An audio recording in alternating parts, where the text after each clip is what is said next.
In this clip, I'm going to talk about lag putting, putting from outside 25 feet. Here I've got about a 35 or 40 footer on the practice putting green at Tampa Palms.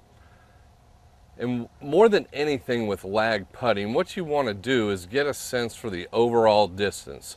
The speed of the putt is much more important than its direction. Now, of course, if the slope you're putting on is pretty severe, you better aim it out to the high point. But my point is people tend to focus on the line and forget about the speed, not realizing that the odds of them making this putt aren't very good. And the odds of them three putting are pretty high, not because they missed the second one so much as they didn't lag the first one close enough to where it was, just a tap in. So what I like to do is I like to get about halfway and I try to get a sense of which way this putt's going to break. I see it breaking from right to left, so I'm trying to pick a high point halfway between the ball and the hole. I'll go up to that high point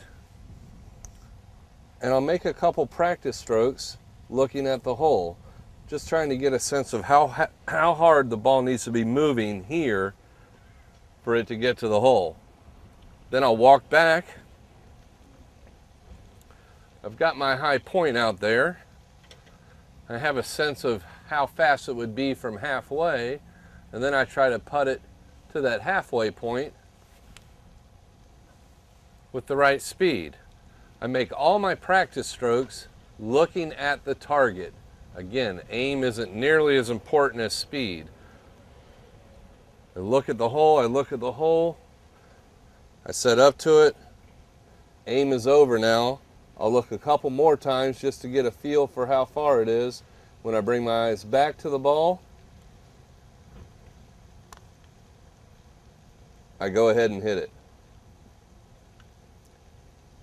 That's when the overall distance is freshest in my mind, and I tend to roll at the right speed more times than not.